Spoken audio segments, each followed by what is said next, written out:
first budget last autumn, it was basically a big tax, spend and borrow budget. So I think spending went up by about 70 billion a year, taxes went up by about 40 billion a year, and then there was going to be an extra 30 billion of borrowing. Now, I think ironically, and we're seeing this now in some of the contemporary political developments in the UK,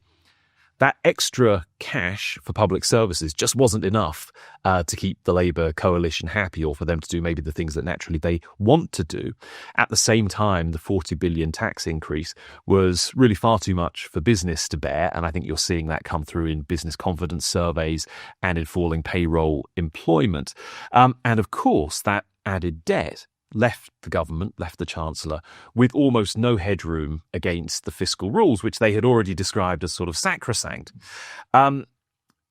that's a big problem. And I think that, just to tie it all together, that feeds into what we've seen this week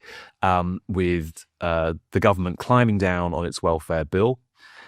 with the Chancellor looking very upset in the House of Commons for whatever reason, and I don't want to speculate about that, but then with seemingly a kind of dip in market confidence, with gilt yields spiking and the pound cooling off a little bit. So